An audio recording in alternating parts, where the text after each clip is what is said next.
So, did you know that if you have a bachelor's degree, you could just go live in China right now? Let me share with you a secret why many Americans or Europeans end up working in China. Example, as a teacher. Do you know what's their salary range? Let me share with you. Hey y'all, what's teaching like in China? Is it nice? Are the kids nice? Can they read?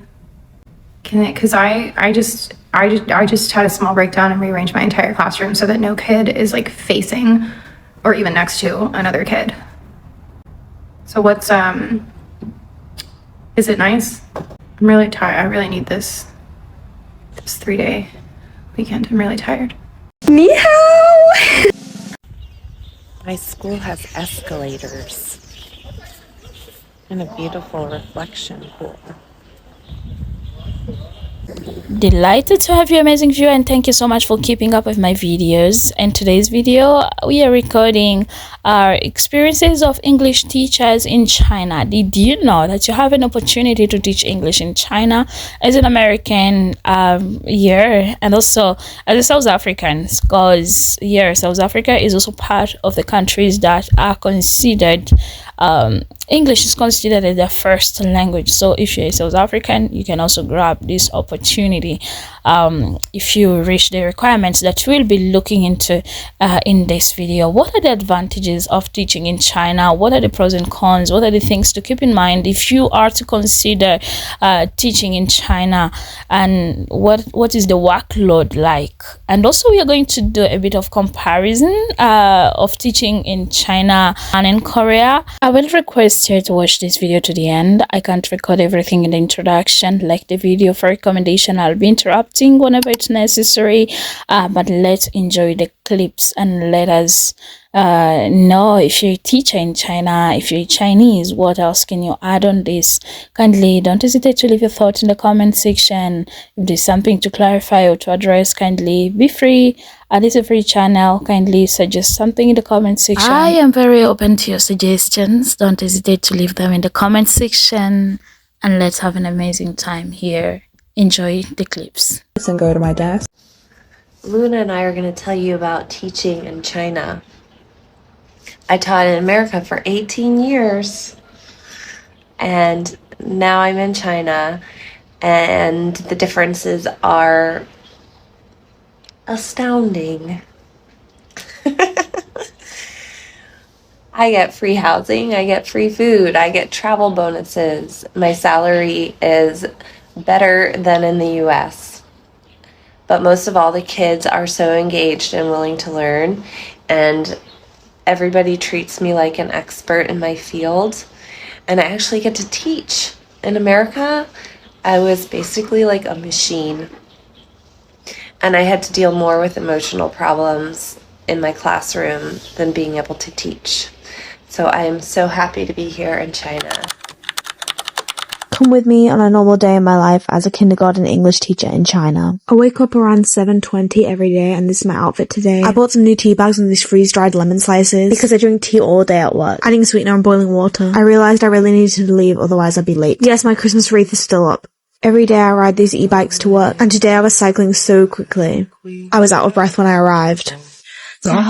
Because it's Monday, I had a few things prepared for my morning classes, and then I took everything down to the classroom. Every morning we stand outside to greet all the kids as they come in, and we have to put our drinks in this basket. Recently it's so cold in Shanghai, and in the summer it was so hot. I also realized this tea is too lemony. On Friday the kids took their bed linens home to be washed, so today we have lots of bags to carry. At 9, I set up my morning talk. I introduced the days of the week, the season, the month, and most recently the date and the year, which I'm writing here. I also do a word of the day, which is an animal or a job, something like that.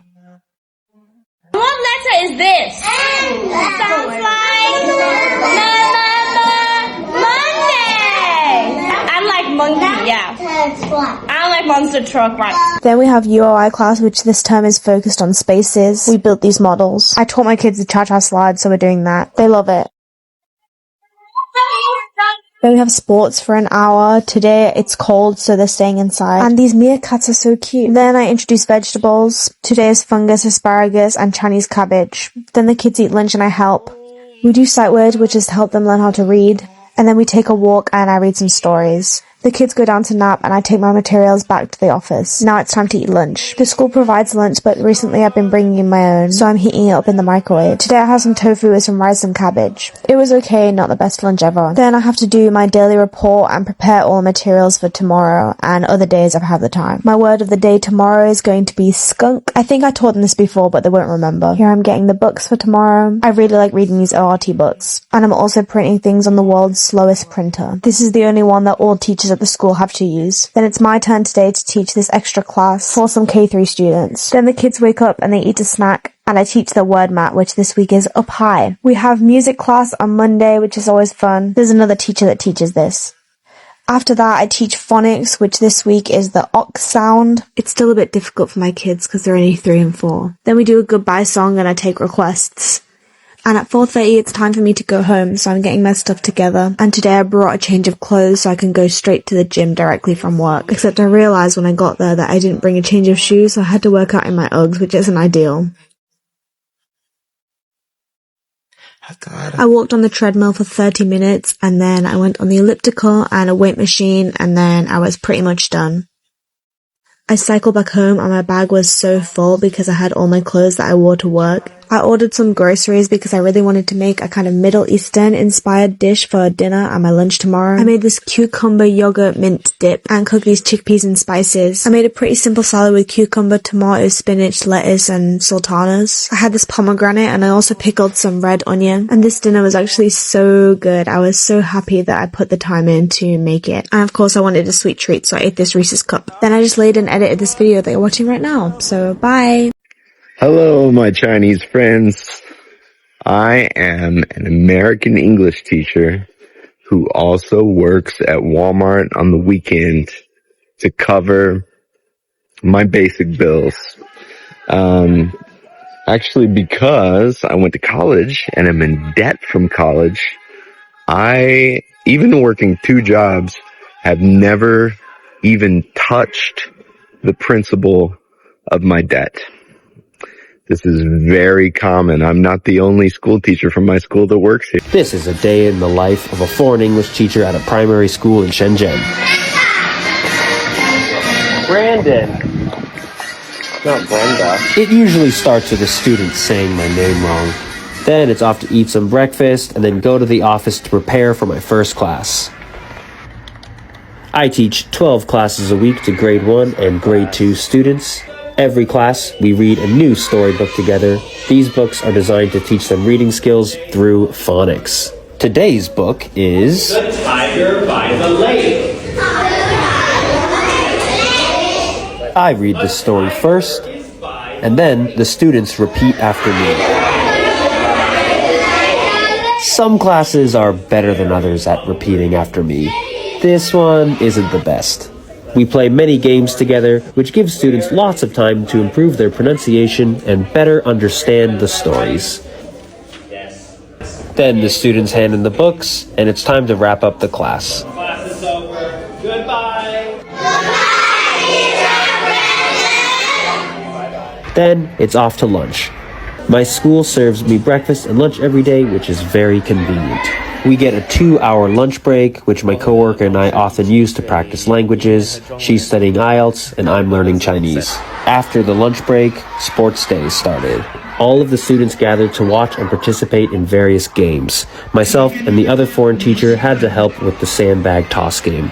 Because of the sports day, all of my afternoon classes were cancelled. I much preferred to help with the sports day than to teach classes. It was a nice little break. Then back to the office to prep for the remaining classes of the week. Now I'm back home. Thanks for watching, everyone. See you in the next one. 抖音 Hey guys, this is just a quick video. I had a few people asking about a typical workday here. So I'm going to just run through. It's Sunday night right now. It's 10 to 6. I'm getting ready to go to work tomorrow morning. I'm a homeroom teacher in an international school. And I'm just going to go through, I'm not going to mention any names of the kids or the school or anybody else, of course. But it's it's an IB school, which means it's a well-recognized international school. So tonight I'll go to bed about 11, maybe a bit later, and wake up at 6:10. That's when the alarm goes off. This is very typical, I think, for most Chinese international schools. Not all of it, but a lot of it will be. So I'll wake up at 6:10. I'll do my things. I'll have breakfast at home, which is oats. I'll have a coffee, get ready to go, check email kind of thing, just some basic stuff, and head out the door at 7:00 with my girlfriend Cece. And we'll walk to the school, which is 2.5 kilometers away. And most of the walk is along a parkland around a lake. So it's really nice. It's actually a very relaxing walk. It takes us about 35 minutes to get there. So we normally arrive at about, obviously, 7:35. We leave at 7, get there about 7:35. I get to my room, do a couple of small prep work for 10 minutes or so, get the room ready to go. The kids start rolling in at about 7:45, and they'll do their routine things like give their homework and stuff like that and have a chat. And then we start what's called morning circle at 8:00, and that goes for 20 minutes. Okay, so that talks about what the schedule of the day will be, gives us an opportunity to talk about social emotional learning and things like that. I already talked about the schedule of the day, didn't I? And any opportunities to catch up on any work, particularly things like doing small presentations to the class, trying to get the kids in front of the class to talk. It's all English, by the way, so it's every student is fluent English.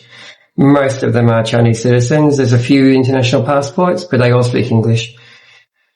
And by the way, my co-teacher is a fluent English speaker too. She's not a translator. We're very much peers. She's regarded as being equal to me. So we both have our things that we're got natural with, and we work with each other really well for that. The kids know that too, that it's not me as a teacher and then an assistant, where they have two teachers. So then tomorrow, for an example, I'll just go through tomorrow's schedule, and we have school assembly. So they'll basically sing the national anthem. They'll go out onto the football field with the rest of the school. We'll do that. We'll sing the school theme as well, and then talk about some stuff that the school has done in the previous week and stuff like that. And then we'll come back to the classroom and do about half a class, because that kills about half a class usually. Just some catch-up work. For us, it's maths.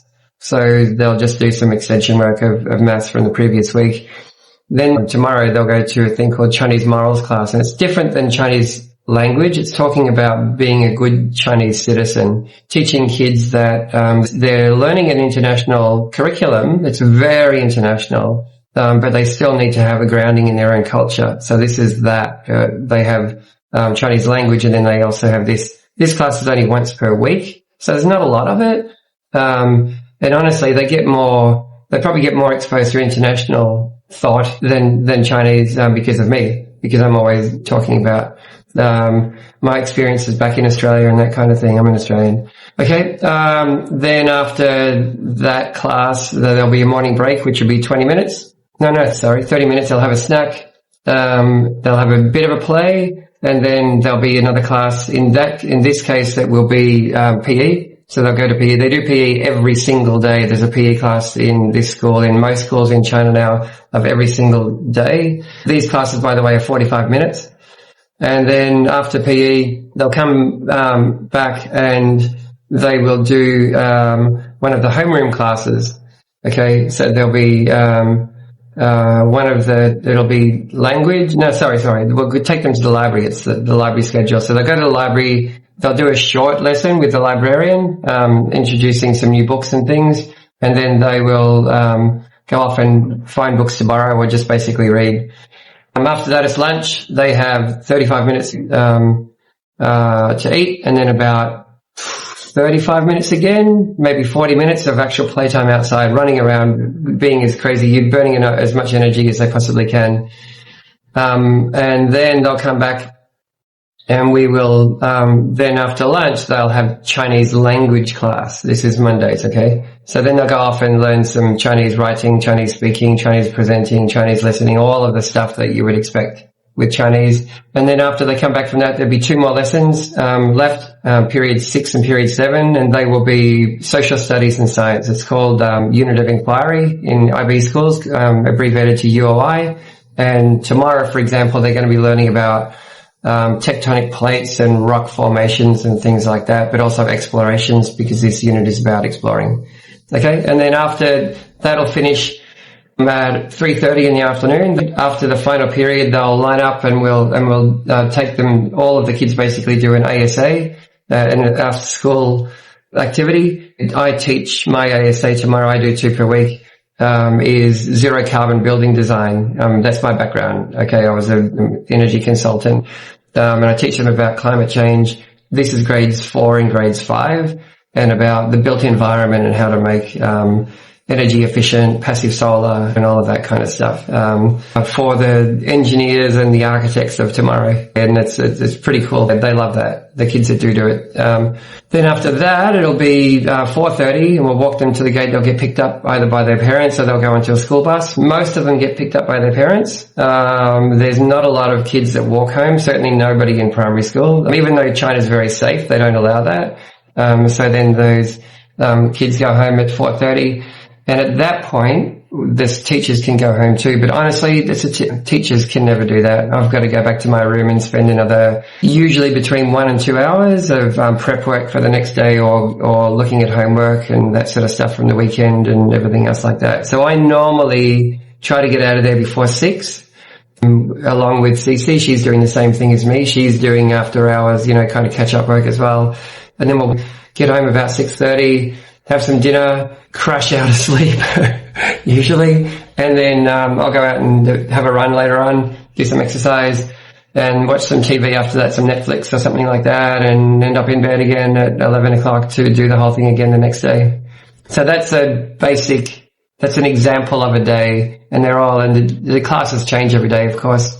But that's in a nutshell what the schedule kind of looks like for a typical international school teacher in a typical Chinese international school, presenting an international curriculum. So if you want to know more about this kind of thing, please let me know. I'm happy to. I think it's about 12 weeks of holiday per year, fully paid, and we get international holidays as well as Chinese holidays, like Chinese New Year and Chinese National Day. So it's pretty cool. But yeah, like any teacher all over the world, we're overworked. So you need that at those holidays. That's my day. That's my work. I used to work as a, marketing team in a factory before I decided to switch careers completely and become a teacher. And those days are quite different. So if you're interested in that, I'm happy to run through a daily schedule of that kind of, job in China. Just let me know. So if you liked this video, I'm going to do the sales pitch now. If you liked this video, or if you found it useful, please give it a like. Comment, and I say this every time, comments are awesome. I'd love to answer any questions that you've got, and any feedback is always great. And of course, if you'd like to see more, it helps if you follow me as well. Morena, I got to school today a little bit early this morning because I have observation, but I wanted to just share with you some reasons why we moved to China. The same question keeps popping up. Why China? Why are you moving to China? And to be honest, it wasn't like our first pick or choice. I don't even think we thought about China when we were thinking of teaching overseas. It was more so Australia. Dame's had friends teaching in Dubai, but yeah, never China. So the reason that we moved to China was because my friend lives here and she got us jobs. So within the space of 3 months, we had interviews, got our visas, and moved straight over to China. The benefits is what I want to speak about. Travel, big number 1 on my list. Everyone knows when you're back home in New Zealand, it costs literally an arm and a leg to go on holiday anywhere. Even to Australia these days. But since being here, I think we've been here maybe 8-9 weeks. We've been to Hong Kong. We've travelled around just our area. Like, even though we live in China, I probably think that we'll see this much of it. It's huge. Second benefit is definitely living costs. We ain't out here paying $9 for a milk. Everything costs way cheaper than home. Mostly food though, that's where we've noticed a big difference. Food and taxis. So like a 30-minute drive costs around $8, which is crazy to us. There's like egg fried rice at the shop where we live and it costs $2 for like a container. So the living cost is cheap. Family experience and travel. We have a little girl and she will be over in August. To be able to travel around the world with your kid, priceless, honestly. And the last one is teaching opportunity. Like, I'm not gonna say teaching in China is easy. Well, maybe at another school, but at this school, it's definitely not easy. But it has its benefits. With the timetable, how you don't teach every single subject, you get a little bit of time. Whereas back home, you're on from 8 o'clock in the morning till 3:30, 4. And then you plan after school in your own time. Whereas here, you have slots to plan. You have a couple hours spare during the day to plan. But honestly, if you're young, not even if you're young, if you're a teacher in New Zealand and you're wanting a different outlook on life, or I don't know, you're sick of where you are, you're sick of paying $9 for a fucking milk, come to China. Or go to Thailand. Or Hong Kong pays really well. Australia, there's heaps of places you can go. Okay, bye, have a great day. Do you know that it's easy to find a teaching job in China? If you're considering moving, think about China. As we desperately in need of foreign teachers, they just need you to be a native English speaker. Usually they accept zero experience and will arrange everything for you, including a work visa, plane ticket, accommodation, and training, etc. Just for you to come teaching English here. I've met many foreign friends teaching in my city, Guangzhou. They don't even speak Chinese and everything just worked out great. The salary is very high compared to local people, at least $5,000 a month. And the living cost is very low here. For $2,000, you can live a quite luxury life here. That means you will save a lot of money here.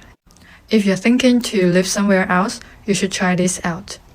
Just go search on the websites for jobs, go on interviews, and then you'll be in China before you even realize. I promise you the most difficult thing is to start and take action. Come on teaching if you need any website recommendations. Or just DM me a message if you want to know more. I just want to help my friends here.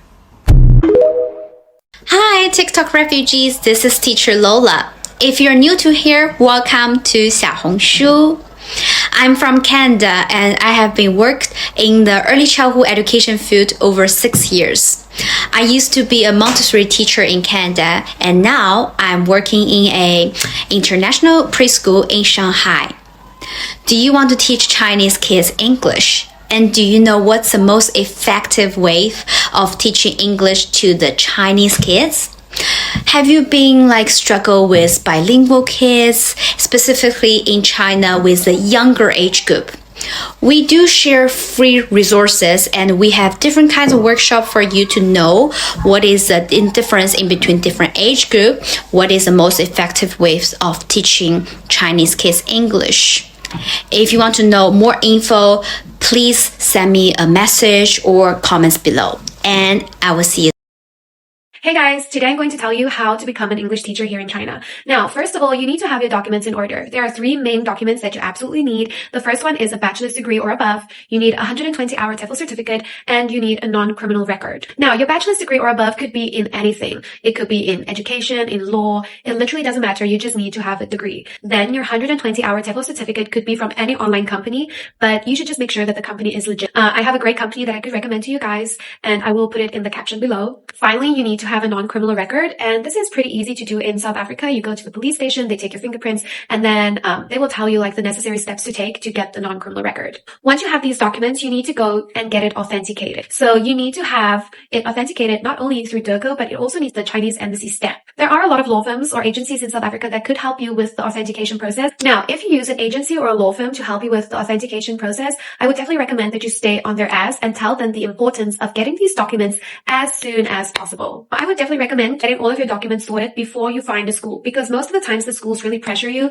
to come to China as soon as possible because they have, vacancies that they want to be filled right now. So once your documents are ready and you are all set, you can find us. When you're trying to find a school, you could use agents or your friends could recommend you to their school, and you could also use some apps or some websites. Now, I've never used the apps or the websites, so I can't tell you how reliable they are, but the agents that I have been recommended to me through my friends, and I've also been, introduced to a school through friends. So I would definitely recommend either finding an agent that you can trust or being recommended by a friend. After you found an agent that you feel that you can trust, or after your friends have introduced you to their school, you would need to send them an introduction video. So I will do a different video in which I will tell you how to film a really good introduction video with everything that you need to include. After you've sent the agent your introduction video, they will most likely send a little questionnaire to you. And in this little questionnaire, it'll be basic questions like, where do you prefer to live? Like, which city? What is your, estimated salary that you want to get? It will be basic questions. If there are any questions that you feel uncomfortable answering, you don't have to answer. The agents will start recommending schools to you, and then you have the choice of saying yes or no to a school. You don't have to take the first school that they recommend. You can ask them to recommend more schools so that you have a bigger variety. Once you find a school that you feel suits you the best, you can have an interview with the school. So during this interview, you definitely have to make sure of all the questions that you have, like benefits, hours, salary. Make sure that all of these things are really clear. And then I would definitely recommend that you ask the school to talk to one of their current foreign teachers, because sometimes the foreign teachers who work there presently will tell you a little bit more about the actual work environment and the workload that they have. After the interview, if you're really happy with all of it, then you can go ahead and sign a contract with the school. The school will also send you an invitation letter, which you have to take to the visa application center in South Africa. Once you get to the visa application center, you have to make sure that you have all of your documents with you. Make sure that you have copies of all of your documents. It just makes it so much easier. Make sure that you know where the school is located. Then after you've filled in all the forms for the visa application, you can submit it. And then it usually takes about 3 to 4 working days for you to get your visa. And then you're ready to come to China. So yeah, I hope this helps you guys. And if you have any other questions, please let me know and I will try to answer them to the best of my ability. You must have a good health certificate. So what do I mean by good health certificate? Don't have any STI. China does not employ someone who is HIV positive in the education sector. I don't know about any other sectors, but if you are HIV positive, unfortunately, they will not consider you. And if you try to forge the results in South Africa and try to come this side, and they try to do the health check again, and then they find that you are HIV positive, unfortunately, they will send you back to South Africa first thing first. They will tell you, pack your bags and go back home. So, degree, police clearance, health check, and of course, you must have a passport. In Africa, South Africa is the only country to be considered to be a native English-speaking country in China. So these are the requirements. So you've heard that knowing Chinese is not part of the requirements for you to teach in China, but what if you look at this opportunity differently? Not just to go there as a teacher, but you go to connect with the people so that you get that bond apart from just being a teacher. Because I've seen so many people travel to different countries, and since they don't want to adjust, they don't want to be part of the community and the things that are happening in those countries, they end up having a hard time adjusting in those countries. So learning the language could be one of the best opportunities for you to be able to connect with people in a much more deeper level, and for them to even be open with you, be interested in them first, for them to be able to open up with you. I'm also living in a foreign land, and I know and understand what it means to know the language of the people that you are living with, the people who are living with in a certain country. So kindly, this is an important message that this girl has, and this is what learning Chinese did to her career in China. Knowing Chinese has probably been the best thing for my career, and here's why. Most people say like, oh, it's okay to not know another language because everybody will speak English, but the problem is it shows that you're not very open to other people's cultures, and you assume that everybody's going to conform to you. And what I've seen knowing Chinese when I go into meetings, because I have a lot of Chinese colleagues, and even if I'm not fluent, right? Even if I could just say, 你好,你怎么样,你吃饭了吗? Like just saying any of those phrases, it shows, oh my God, like you've taken some time to get to know us as well. And when I was in China, I learned this term called guanxi, which means connections. And the idea is that before you do anything business related, Chinese people will want to build a connection with you. Like in some business relationships, they will actually have you meet their family first before they go through with the, engagement or whatever it is. So I feel having, being able to speak Chinese and show like, hey, I've been in China and I know 孔子的老家是山东. Like I know where Kongzi, I know where Confucius is from. Like just knowing these little facts, they're more open to working with me because I've taken time to get to know them and they're taking time to get to know me. Also in a practical way, right? Like because I have a lot of Chinese colleagues, I'm able to understand certain, things in meetings differently, or I'm able to communicate, or maybe I can translate certain concepts. So all around, I think it's a good cultural, connection, but it's also just good to know another language. I do feel English ends up being the working language in a lot of situations. So do you guys find that it's been helpful for you if you know Chinese or, knowing another language? Because, English does dominate in a lot of situations, but this has been my experience speaking Chinese. The first website you want to check is eChina Cities. The second website you want to check is Dave's ESL Cafe. The third website you want to check is Hire China. If any recruiter asks you for money during the process of applying, do not pay any money. The only thing you should be paying for is your visa application and your airfare. And usually when you come to China, some recruiters, they will reimburse you the airfare or some of it. You'll need your police record, your degree, bachelor's degree, or if you have anything above, you will need a TOEFL certificate. These documents need to be apostilled. Now, you need to go to the Ministry of Foreign Affairs with these documents so that they can apostle them. The other question I got was my experience in China. It's a good experience. I mean, every country has its advantages and disadvantages. I did a video on the likes, things I like in China. If you guys want me to do a video about like dislikes, disadvantages, I'll be as transparent as possible and I'll do the video. So let me know in the comments down below. Bye. Okay, let's chat about the differences between teaching in South Korea versus China. Now, obviously, this is based on my personal experience. Personally, I had very different experiences teaching in China versus South Korea, but I did teach at completely different schools. In South Korea, I taught at a Hagwon, which is a private English academy, but in China, I teach at an international Chinese school. Now, how this differs is that at a Hagwon, they're forced to speak English constantly and all their lessons are in English. Whereas at the international school in China, it's still a Chinese school and all of their subjects are in Chinese except for English. So English is a second language. Also, class size in South Korea, I had 12 students, and here in China, I have 30 students per class, and I teach 2 different classes. However, the hours in South Korea were crazy. I worked from 9 a.m. till 6 p.m. on Monday, Wednesday, Friday, and then Tuesdays and Thursdays, I ended at 6:40 p.m. And I only had a 30-minute lunch break. Whereas in China, my hours are 8:45 to 4:40, and I have a 2-hour, 15-minute lunch break. Then in South Korea, I taught 9 to 10 lessons per day. Whereas in China, I teach on average 3 or 4 lessons per day, about 18 lessons per week. In Korea, I was doing like 63 lessons per week. So the workload was a lot more intense in South Korea than in China, from my experience anyways. And I know a lot of people have agreed with me, like people that have also taught in South Korea and China. In salary-wise, to be honest, China does pay a lot more than South Korea when it comes to ESL teaching. And the cost of living is a lot more affordable in China compared to South Korea. So the saving potential is a lot greater. Otherwise, teaching-wise, it's pretty similar in the classroom. Like, they give you your curriculum, you follow the curriculum, and like, if you want to add to the PowerPoints, you can. And then with regards to co-teaching, I experienced this in both South Korea and China, where you are the foreign teacher and you have a local Chinese or Korean teacher helping you, and you guys teach together. To be honest, in Korea, the co-teaching wasn't really there. Like, our co-teacher wasn't in the classroom a lot of the time, but we only had 12 students, so we could handle them on our own, and they did speak pretty much fluent English. But yeah, that's basically the very basics about it. If anyone has any more specific questions, let me know. Morena, I'm back and I'm in my classroom, and I thought it would be interesting to share the differences between our school year here in China and the New Zealand school year, because they are very different.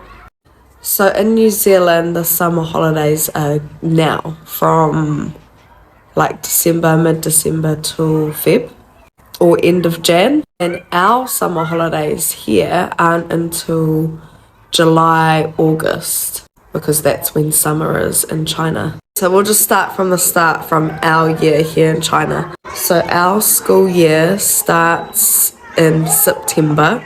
Just like this year, it started on the 2nd of September. And we were at school for literally 2 weeks, and then we had a long weekend. And then back at school for 1 full week, and then we had 1 week off. So how it works here is you work a couple of weeks. It could be 3 weeks, it could be 4 or 5 or up to 7. I think 7 is the longest. And then you get 1 week off. Whereas in New Zealand, you work the full term, which is 10 weeks, and then you get 2 weeks off. So term 1, 2 and 3, you get 6 weeks all up in New Zealand off, plus your summer holidays. I calculated our ones in China to be 17 weeks off, including the summer holidays. So that July, all of July and most of August is off for us because that's our summer holidays. And then all the little holidays in between. I'll show you an example. So like here, all the blue are the working weeks and the green are the holidays. So here's like a random weekend off, the green, and then a week off. Then you work a couple weeks, or they work 5 weeks, week off, another 5 weeks. That's the other thing. For December you get 12 days off. So we just came back from our Christmas holidays, which was that 12 days. And then we come back to school for 12 days. And then we're off for pretty much 3 weeks for the Chinese New Year, which we are very lucky to have. So yeah, all up, I think New Zealand teachers may get about 13, get about 13 weeks off all up, if I'm correct. And then we in China here get 17 weeks, which is amazing. Bearing in mind you need that 17 weeks off. But yeah, that's the difference between here and back home in New Zealand. Keeping in mind that's just our school. Not all Chinese schools or schools here in China do it like that. I know there's some that only take a couple days off for Christmas and then have more off in the Chinese New Year. But yeah, thought I'd just share that with you. Bye. Besties, I have to give the people what they want. So a while ago, I made a video about the difference between Japan and South Korea as a Black woman, my experience, and rating those countries based on my experience. A lot of people asked me about my experience in China. I lived in China for 3.5, almost 4 years, and I have to be honest with you about my experience. So for those who didn't see the other video, I basically gave South Korea a 7.5 rating just based on my own experiences. It was an amazing place. I made some great friendships and great people, but there were also some things that really kind of rubbed me the wrong way. But overall, as a country and just what I experienced, 7.5, I thought it was really good. With China, okay, so here's the truth. The first 6 months in China were miserable. They were miserable. I hated it. I wanted to come back. I would have given it a 1 if I could. I wanted to come back home. I didn't want to be there. And I had thought it was going to be similar because I had just come from South Korea. But China is a different situation altogether. To illustrate this, let me tell you the experience I had when I first applied for my job in China. This was not the job I ended up getting, but this is what happened. So basically, when you go online, you find, a site that you're going to apply through and you get your resume. I put a picture on my resume, on every resume, put a picture on there with my cover letter, and I send it off. So I saw this job. I said, well, it looks like it's going to be a good job for me. I put my resume, cover letter, and my picture on the resume, sent it off, right? Sent it through email. And so I waited about a day and a half, and then I got a reply. The reply was in Mandarin, though. Your girl does not speak Mandarin at this time. I didn't speak any Mandarin, so I was like kind of confused. And I'm like, So, I had to Google translate that thing. I Google translated it and I was like, okay, let me see what it says. I'm so excited. And so I copied and pasted it, and the Google translation said, this one is too dark, right? This one is too dark, right? And I'm like, I'm thinking, are they saying I'm too dark? Are they saying my resume is not good? Like, I was really trying to come up with things in my mind because I didn't want to believe that people would discriminate based on my color. I had an amazing resume. I had a bomb resume, bro. Bomb. And so I was confused, but I said, let me just email them back. Maybe it's a mistake. So I emailed them back and I was like, excuse me, like, is this email for me?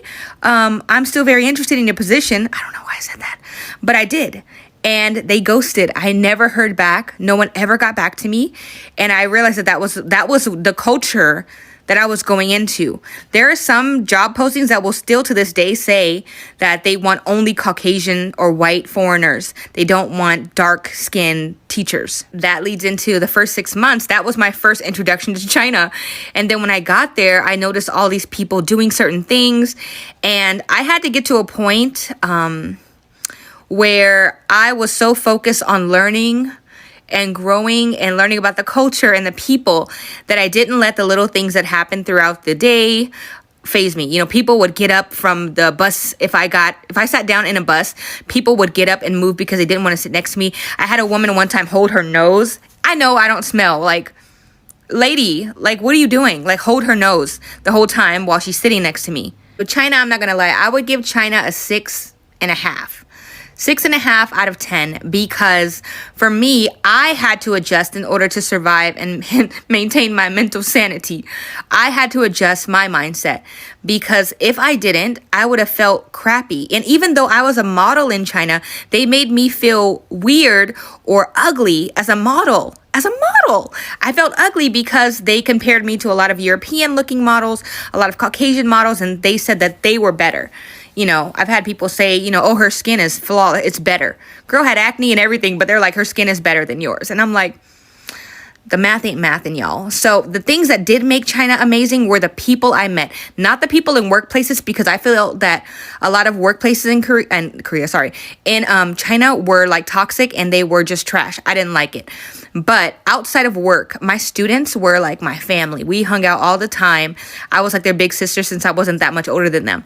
And the people that I met in passing who were just curious about me and would talk to me and would learn about me, those people, I was like, yo, like, I'll tell you whatever you need to know, but just talk to me instead of trying to sneak a photo of me, or instead of calling me monkey or things like that. Like, that was really what I experienced. I'll know we get in these comments and we talk. So I want to know, if you've been to China, what was your experience? Whether you're a black woman or you're a different, race or color, I don't care. But I know for myself as a black woman, that's what I experienced. If you're a black woman, I actually would like to know what you thought or how it went for you, and black man as well, because I feel like my experience might be different from somebody else's who's a different race. And so I'm curious. So in the comments, let me know, have you been to China? What did you think? Did you like China better than South Korea? South Korea better than China? Let me know.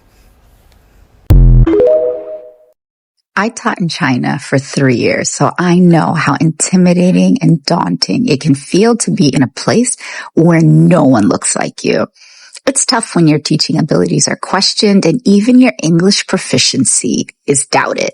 It's frustrating when people assume the best teachers are only Caucasian and your skills are put to the test. But let me tell you, your presence is not just valuable, it is needed in those type of spaces.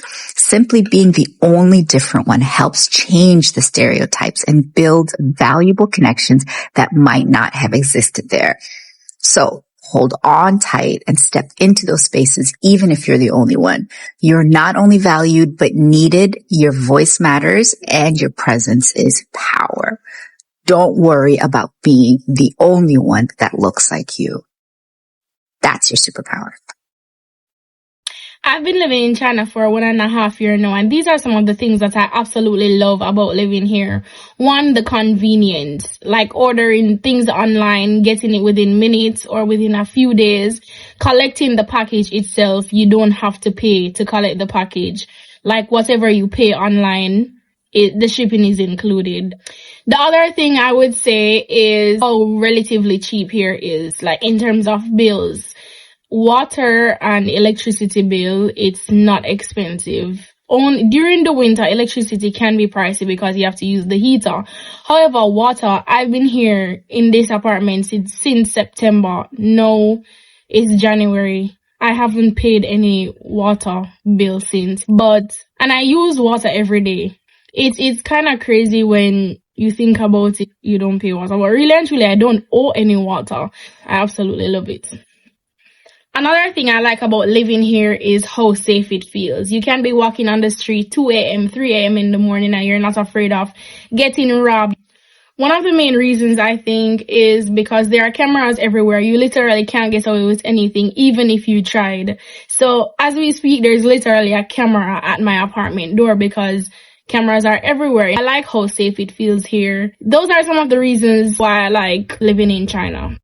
So how much can I really earn as an English teacher in China? And how much can I earn as an English teacher in South Korea? We've been getting this question a lot, so let's chat about it. Now, obviously, your salary will depend on a lot of factors. Like your qualifications, your teaching experience, the area of your school, the type of school that you teach at, the age group you teach, and the income tax rate. But let's chat numbers just so we can give you an idea of what to expect. So as an ESL teacher in South Korea, you can typically earn something between 2.1 to 2.7 million won per month. That's about 27,000 Rand to 35,000 Rand per month, or 1,500 to 2,000 US dollars. Then, as an ESL teacher in China, you can earn somewhere between 15,000 to 40,000 RMB per month. That's about 37,000 Rand to 100,000 Rand per month, or 2,100 to 5,600 US dollars.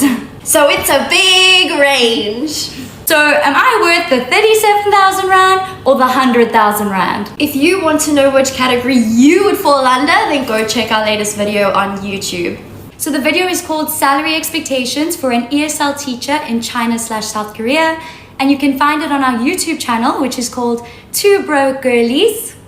The link to our YouTube channel is also on my bio in TikTok, so you can find it there.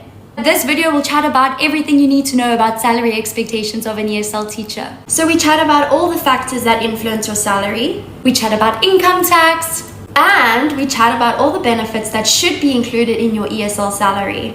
Like free accommodation, flights, and all that jazz. So go check it out. And we're also planning on making a video about the red flags to look out for when applying for ESL jobs. So make sure you subscribe to our channel and look out for that video too. And if there are any other topics that you would like us to discuss in the next videos, please let us know in the comments.